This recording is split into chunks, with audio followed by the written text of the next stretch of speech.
a leaders' discussion titled Fostering Success Through a Conscious Organization Culture, featuring Shivakumar, Group Executive President, Corporate Strategy and Business Development, Aditya Birla Group; Shobana Kamineni, Executive Vice President, Apollo Hospitals Enterprise, Vice Chairperson; and Anant Maheshwari, President, Microsoft India. The discussion will be moderated and anchored by Anant. Over to you, Anant. Stage is all yours.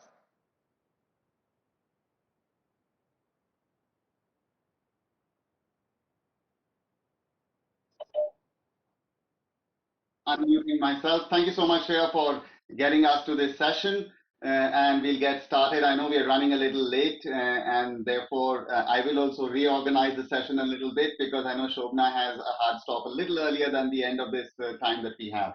But it's been a fabulous NTLF. We are coming towards the end of it on the last day, and we are looking at this critical topic. It is commonly said that culture eats strategy for breakfast. So how do we look at it in the context of the hybrid workplace that we live in the context of work from anywhere world that we live in, because culture is so important. Each of us has been increasing our tech intensity during the last 12 months of the pandemic. And it's not just at work, it's not just how we do NTLF, it's in everything. It's about how we think about our lives, about the online groceries, think the remote school, the online consultations with the doctors, the virtual gym, the online socializing, and so on. So we can keep going on and on about how our tech intensity has increased in the last 12 months. Now, as you look back, you will always feel good about the resilience that we have displayed in all of us. And because of that, you can look forward and say, even though there were significant losses, we can look forward to healing, to growth, and to restoration. So with that context, in the next 25 minutes, I want to explore this interplay of culture with technology with both Shiv and Shobana, and who have a wide range of experiences to speak through this. As Shobana has to leave a little earlier, I'll focus my initial set of questions to her, and then we'll continue with Shiv and me talking about it. So Shobana, I know you are very passionate advocate of purpose in the culture. So can you tell us how you have navigated this sense of purpose, especially in the context of the pandemic, and how you look at it going forward? Hey, hi Anant, and hi Shiv. Great being with both of you. And one of the best, most widely read books in business or strategy or whatever you want to call it, politics, is Machiavelli's theories. And he says you should do everything to get ahead. And I think that there was a study that was done that actually said when humanity was pushed, they would never do anything, that would harm others and it was contrary to what was written about, that people are inherently immoral. And I think that's amazing, because that's really what this pandemic brought about, the better side of people. And I think that what better side than to talk about healthcare. And this is, if we start with a noble purpose. And I heard my daughter speak the other day, and she said, we're so privileged to work in this. But on the other side, I was thinking that, yes, we are privileged, but it was this purpose that made every single one of the 112,000 people that we have came to work. And that was amazing that they came to work. Even the women, the nurses, when their parents were saying, come back home, they said, no, we have to be here. So there was a bigger purpose that was driving them at this particular time. But I would think that what's really special about what came through in an organization that actually transcends it is when every one of these people will show up and think that you might tomorrow get COVID and lose your life. And that person that you're treating is not your relative, is nobody, not even your friend. It is someone you don't even know, but you're willing to risk your life for that person. And I think there's no greater sense of when you hit the road about purpose. That's it. That is just the penultimate of saying that this is an organization, or this is this is a profession that seriously has purpose. So I think we're lucky. Another thing is that we have a great role model. My 87-year-old dad suited up and went to work every single day. I mean, we did not have patients for a long time, because nobody could get there during the lockdown. But he was there. He said, no, let's see what we need to do. And when the COVID cases came, we were prepared. We were just, everything changed. And I think we had to be very agile. So that's another thing of purpose. How can you be, like Einstein, more adaptable? The resilience of an organization. So to me, these are the 2 points that I would really put together as the big ones. And this has been the test of humanity. No, absolutely, Shobana. I couldn't have said it better. And it resonates very well with me because a lot of people have come and asked me, hey, listen, how did you manage to even think about work during this time? And I had a very simple thing to say to them, which is true for everybody else in our company. Our mission is very simple: to empower every person and every organization to achieve more. So as the pandemic struck, we basically said, hey, listen, we've got to enable every healthcare professional to be able to serve every patient in the world, because they can't even meet at this point in time. We have to enable every teacher and every student to continue learning. We have to enable every person to continue to work, every organization to continue their business, and every government and local body to have tech tools to fight back on COVID. So I completely resonate that purpose made me get up every morning and said, I have to do my bit in the pandemic, and that's how the world keeps moving forward. Now, in that time, it becomes tough, and therefore mental well-being and mental health becomes a very big thing. So as you described that person who was grappling with this dilemma of how do I even go to the hospital, was mental well-being an issue? And then how did you use technology at all to support that? And hey, thank you, because I don't want to sound like an advertisement for Microsoft, but we did use Azure, and it really helped us switch on. Here are doctors that were there, but their patients couldn't get to them. Fortunately, we had been working on this technology solution almost about 6 months before we were ready to move, and within a month we had switched on 3,000 doctors to be to do teleconsults. And I think this was the biggest achievement that we could do in a transformational manner. And this has now come to stay, that we do have this very agile app that Apollo has now said we will go digital. We're not new in this. Every single hospital around the world, and as we speak to the Intermountains and the Mayos and everybody, they have realized that no longer can we stay, that technology and this pandemic has changed the world forever. So this thing about a hybrid workplace is no longer something special. It is just something you need to do to survive. It's business survival almost 101 now. And what we build on top of it, and how complex and how easy you can make it. Actually, the complexity comes in how easy, and that's it, that I should be able to get a patient that can show what he has, or I should be able to look at his face, detect it on the thing, see his tension level, and actually be empathetic and find him the fastest care. I should be able to move a hospital to the house now. These are the things of hybrid and the way that technology, and in every single industry, you will find that we are rethinking. All the strategy rooms are moving in to say, what is it that we need to change business, because it's not going to be what it was earlier. And healthcare is one of them that is really going to change. You will all find it so much easier. It's not just Googling for a doc anymore, but it's actually getting a doctor. And about the mental health, Anant, it's crazy, but most of us don't even realize the pressure that we're under. But those that have lost jobs, those that have children at home, small children in small crowded homes, many of these situations, of tension that has been exacerbated by this whole situation. It used to be about 1 in 10 in a workplace had mental health issues. Today, it's 4 out of 10. And much of it in India we don't even recognize. But this is a latent problem, and believe me that in future organizations like NASSCOM and CR and FICCI are going to have to address this. In the physical and the hybrid workplace, there's a higher level of tensions. There are also diseases that have not been looked into.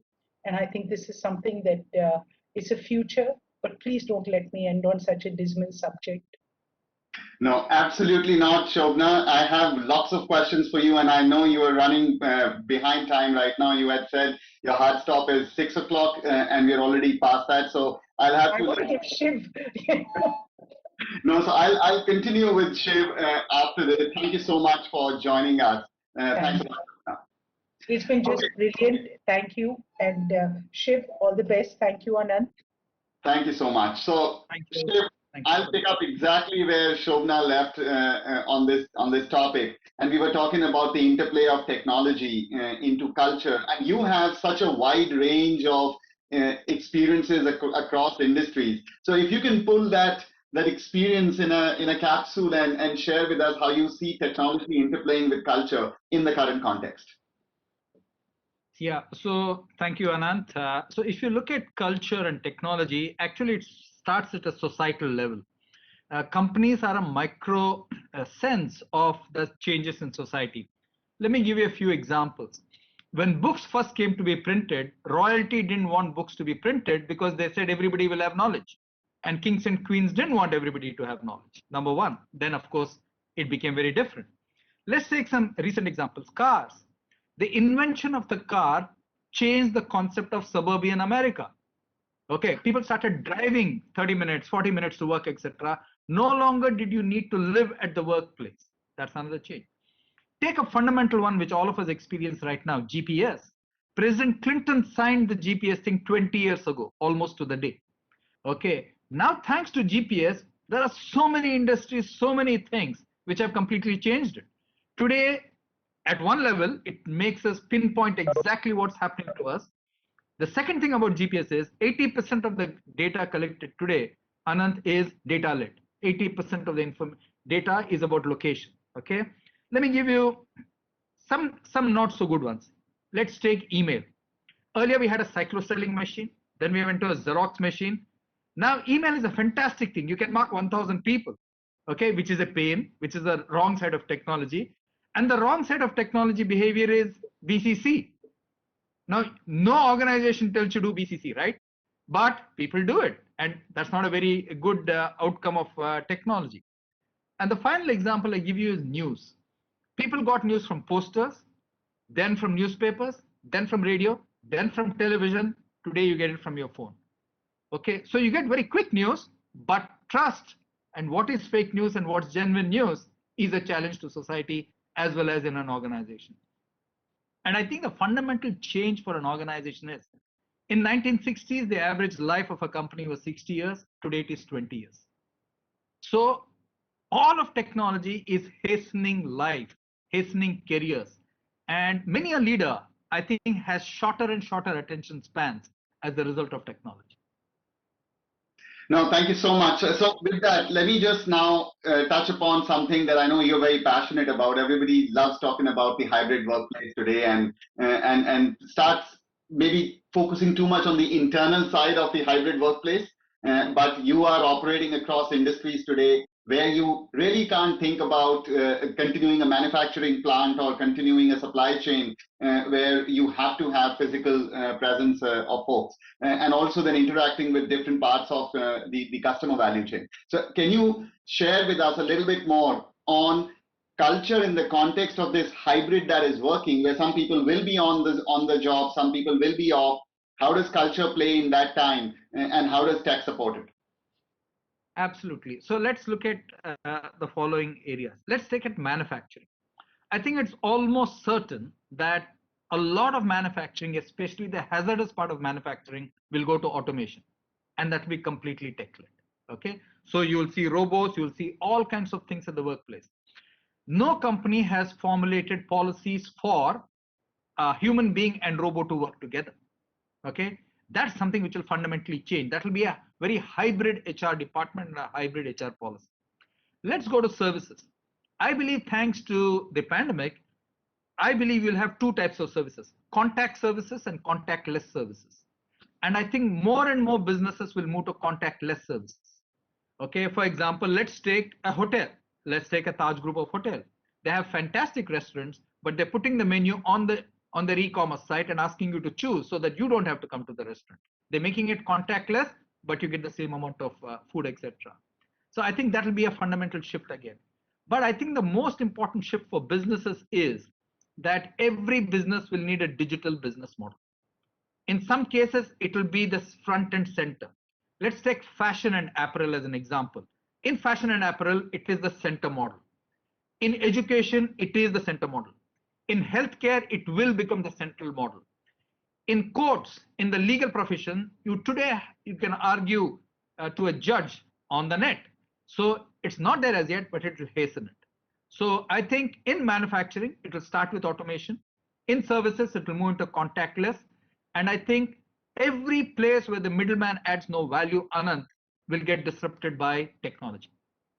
Now, I have to respond by saying, what an idea. And when you said new HR policies of humans working with robots, I think that completely changes the paradigm of how organizations will need to think about culture in the context of technology. Very powerful. So as we think about it, I think the other piece about the hybrid workplace, as we think in the future, is that the office was a normalizing function. Wherein everybody got a level playing field to be working together. And today, when people work from different places and coming from different constraints, it does have an ability to create different playing fields for everyone.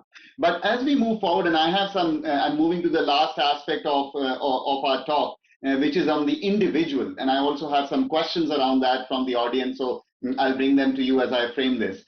You have to think about the impact of technology in the context of culture, where technology has really made a difference. And to the different examples you were taking, right from books to automobiles and so on, if there are two things that can be easily called out where technology has affected the individual in impacting the culture, it's number one, the growth mindset, and second is collaboration, as you called out in the context of email also. So tech platforms really democratized information to the context of let's not share information, but tech platforms democratize information and they democratize skilling.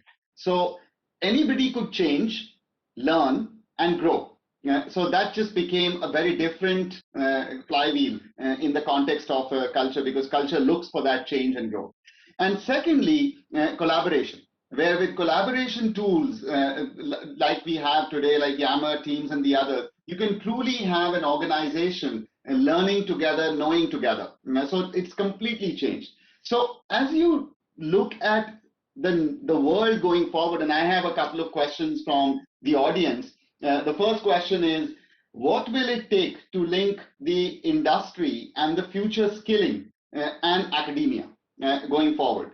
So I think focusing on the skills that individuals will need to navigate the new normal. And similarly, I think a young learner is asking, is there any upcoming technology that I should focus on to learn, given what has just happened and how the world will change in the coming time? So Shiv, if you can pull your thoughts together on skilling in the context of technology and culture in the hybrid workplace. Yeah, we already see it thanks to digitization and digital and data and insights, etc. We already see people going in for short skilling courses in the area of data science, data scientists, etc., etc. So I think the real shift will happen when people or employers don't value degrees or don't worry about degrees, but start asking you what skills you had. Today, nobody asks you whether you studied in XY place as long as you're a good coder. Okay, your coding skills are more important than which place you went to. And I think that's going to be a huge move. Now, here's the thing. Whenever you go to a company, the company can skill you, the company can reskill you. But I think that will be incremental effort. I believe the job of reskilling is with the individual. He or she has to recognize that you have to reskill, otherwise you'll be left behind. So I think you need to reach out, you need to follow your passion to say, these are areas, these are avenues that I want to really learn more about. This is where the future is headed. and I want to be part of that.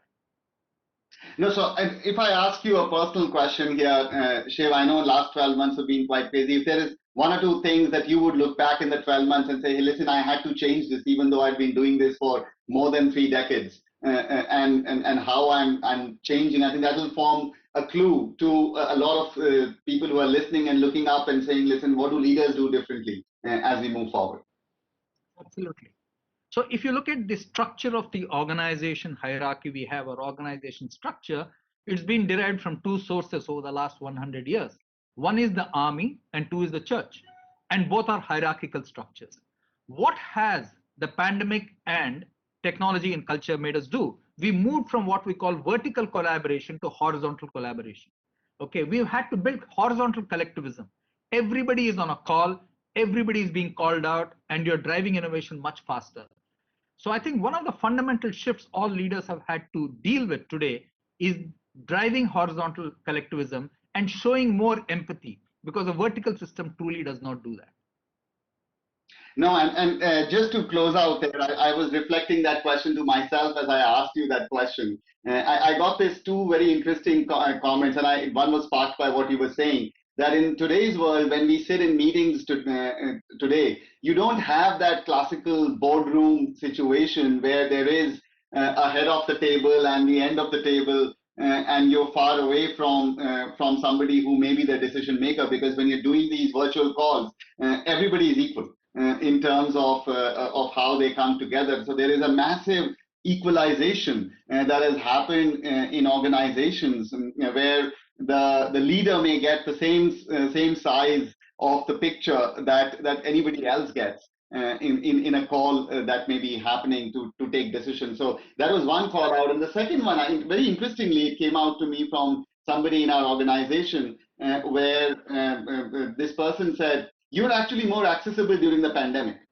because I can have a call with you and have full attention, and it's not just a large meeting. I'm actually talking to you one-on-one in this, and not waiting for you to come to the location that I'm at, so we can actually catch up a lot more. And I found that quite amazing. That it's counterintuitive that would happen in the pandemic. So any closing thoughts there, Shiv? I'll tell you at the end, okay, we've been working from August 17th. I've been at work and then I've been traveling. At the end of last year, between December 14th and January 1, I spoke to 50 families, 50 people who are my direct reports and 1 level below that.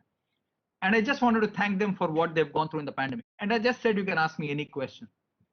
Okay, number 1, everybody expressed gratitude. Gratitude to the job they had, gratitude to the colleagues they had, gratitude to the fact that they survived. You know, many a time we underestimate the gratitude we owe our companies. Okay, that was a huge lesson listening to everybody. The second one, which was very important, was almost everybody said the world will be very, very different. Tell us what will be different. What do you think will change? And whether it was a student, whether it was an aged parent, etc., they were looking for those clues. And I told them one of the fundamental shifts I think everybody has learned in this thing is that you are not safe alone. You're safe when everybody else is safe. Okay, so please work towards ensuring that society is safe. Do your bit for society. So I think the concept of doing something for society also is the second aspect compared to gratitude. Third lesson, nobody is talking of work-life balance. Most people are tending to talk of mental health issues. So that's good for CEOs and companies because nobody is asking you what to do about work and life. They're really happy that they have work. Those are the 3 things that I learned. No, so thank you so much for that, Shiv. And to just wrap up for the audience, I think this was a fascinating discussion. We covered so much ground, starting from this call out to purpose that Shobana was very particular about, and how that's very critical to do what we are doing. And moving on from there to just talk about mental well-being, and as even Shiv alluded in the end, it's about mental well-being more than the work-life balance at this point in time. Third, as we move forward, I think technology and this time has really created a massive equalization. Hierarchical structures are changing. People are rethinking through as to how they will run organizations going forward, and they're already starting to do that. And finally, I think it was very powerful to think about, hey, listen, all of our people policies will start seeing change as we go forward, because we will have a very strong interplay of the hybrid workplace, the individual, and even robots, and as they come in and aid us in automation across the board. So thank you so much to everyone for listening to us, and Shiva, I pass it back to you onto the main stage. Thank you, Shiv. You so much, Anant, Shobana, and Shiv. This reminds me of so many things in context when we speak about purpose, trust, values, gratitude. That entire conversation was thought provoking just for you to take a step back and look at culture itself. American psychologist Adam Grant rightly said the culture of a workplace and organization's values, norms, and practices has a huge impact on our happiness and success. Oh, hold on. I heard a beep. Did you? Looks like we have a message from some of our overseas friends.